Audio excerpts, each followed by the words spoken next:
Bonjour tout le monde, bienvenue dans la revue d'actualité du 11 juillet sur Lomé Actu. Lomé Actu. Crime effroyable au Togo, un individu égorge sauvagement deux frères. Un acte de barbarie a secoué le canton de Haro-Megbe dans la préfecture de Haro ce lundi 8 juillet 2024. Deux jeunes frères ont été tragiquement assassinés dans les champs. Leur mère, plongée dans l'angoisse, avait signalé leur absence inquiétante à l'heure du repas.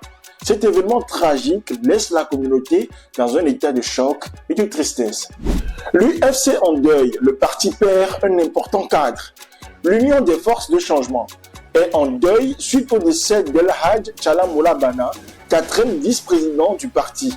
Ce décès est survenu le mardi 9 juillet 2024 à l'hôpital Puy de Jacob de Sokodé des suites d'une courte maladie. Son inhumation a eu lieu le mercredi 10 juillet 2024 à Sokodé. Ce départ brutal laisse le parti et ses membres sous le choc. Classement des meilleures universités d'Afrique en 2024, le Togo brille au premier plan. Le Togo se distingue brillamment dans le classement des meilleures universités africaines 2024 par Unirank. Ce classement prend en compte des critères stricts d'accréditation et de qualité des établissements d'enseignement supérieur. Avec ces performances, le Togo se hisse à la deuxième place des meilleures universités en Afrique de l'Ouest.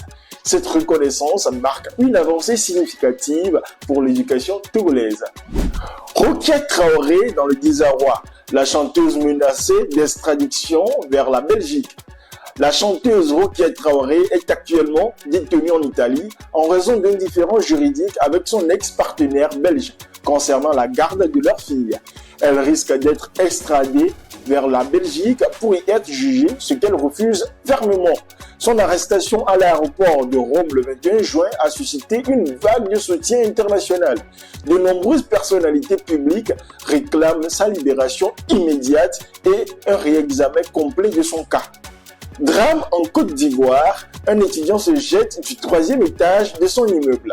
Un incident tragique a eu lieu en Côte d'Ivoire où un étudiant s'est jeté du 3e étage de son immeuble. Heureusement, il a survécu à sa chute et est actuellement en soins intensifs à l'hôpital. Cet événement tragique suit de près un autre drame impliquant un gendarme qui s'était jeté d'un pont récemment. Cameroun, des jeunes se noient lors d'un concours de natation. Deux jeunes garçons se sont noyés lors d'un concours de natation improvisé dans un quartier au Cameroun après une forte pluie. L'événement s'est déroulé sous le regard attentif des riverains qui ont été choqués par cette tragédie. Ce concours, organisé spontanément par les jeunes, a malheureusement tourné au drame. Horrible! Un touriste espagnol piétiné à mort par des éléphants en Afrique du Sud. Un touriste espagnol a été tragiquement piétiné à mort par des éléphants dans un parc sud-africain. L'incident s'est produit alors que le touriste était sorti de sa voiture pour prendre des photos. Les autorités du parc ont rapporté que cet événement tragique s'est déroulé près de Johannesburg, dans le parc national de Pilanesberg. Euro 2024, la finale Espagne-Angleterre sous haute tension. L'Angleterre, après une série de victoires spectaculaires, se prépare à affronter l'Espagne en finale de l'Euro 2024. Les Anglais ayant démontré une résilience remarquable espèrent prendre la revanche après leur défaite en 2021 contre l'Italie. Le match promet d'être intense, les deux équipes étant en quête du titre continental. Copa América 2024, la Colombie bat l'Uruguay et rejoint la finale. La Colombie s'est qualifiée pour la finale de la Copa América en battant l'Uruguay 1-0 malgré une mi-temps en infériorité numérique. Les coéquipiers de James Rodriguez défieront l'Argentine en finale. Ce succès a enflammé les supporters colombiens qui espèrent voir leur équipe décrocher le titre. Ceci marque la fin de cette revue. Merci de rester fidèle à Lomé Actu. Lomé Actu.